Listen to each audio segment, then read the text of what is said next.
All right, so I know the lighting is going to be terrible in here, but this is kind of my happy place whenever I get coffee at home on a Saturday morning. And I'm sitting here in a chair that came from my grandpa's house in a room with plenty of sunshine coming through the blinds. But let's talk a little bit more about coffee. So one of the essential things to know about coffee is that once you crack the coffee bean, you start to lose the flavor. So first, the notes that give it a sweet flavor. So if you tend to like things that are a little bit fruitier, a little bit sweeter, those sort of things tend to disappear first. Secondly is the thing that everybody tends to like the most in a good cup of espresso or coffee, which is the nuttier note. So basically what you're left with after that is all of the bitter note. The best thing to do is to get whole coffee beans, take the time, grind the beans yourself. This is the grinder that I choose to use at home all the time. And I like it because it disassembles and reassembles pretty easily. You can see here it's just got a little lift arm that comes off. This little cap pops off. You can see the reservoir for the coffee beans right there.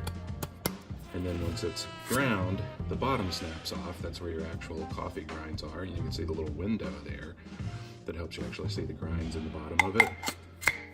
But it's pretty simple to put back together so that you can actually grind it. One other thing to show underneath here is if you were to look underneath this top compartment, you actually have the burr. So you can see the little bit of a gap right here.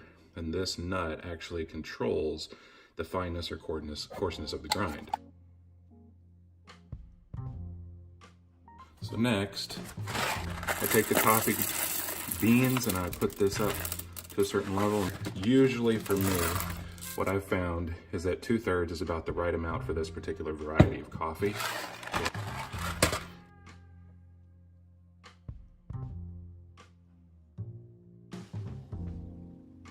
There's something nice about taking your time, making a really good cup of coffee. But the other thing is I'm trying to replicate the actual gear that I use when we go camping. Because when you wake up in the morning and your eyes are a little tired like mine are because it's first thing in the morning I'm making my coffee, I just like to have that little process, it's the thing that wakes up the brain while you're out there getting the beans ready to go, the coffee ready to go. The wife's gonna be happy when she wakes up because you have coffee ready.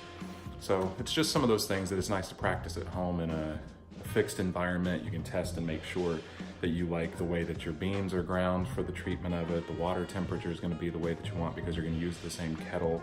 You know how long your grind is gonna take. You know how long the brew process is gonna take. And all in all, it probably takes about 4 minutes. Sure, it's a little bit more time than simply scooping some freeze-dried coffee into a drip coffee maker, but I promise you, the coffee is so much better. The next piece of equipment that I use is this handy dandy thing. This is the actual pour-over filter. You see the honeycomb pattern there, which is part of the reason that I got it. Some of the reviews that I read indicated that this one didn't clog the pores as easily as some of the others, but pretty simple piece of equipment. This is the actual mount for it.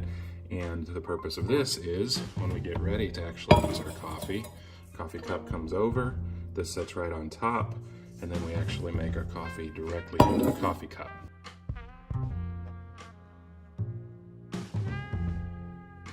Now that I tempered my cup to make sure I don't lose any of the heat from the coffee coming through, I've got my water, my hot water ready to go.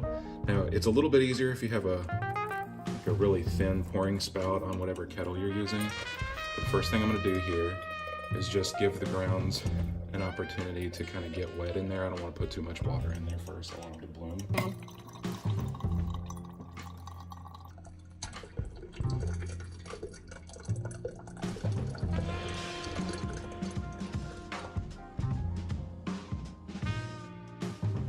Then as far as cleanup goes, it also comes with this little bitty brush. And so I take this and I go around the inside and the outside with just a little bit of Dawn soap to make sure the oil's not clogged the filter. And then after that, perfect your process and take it on the road.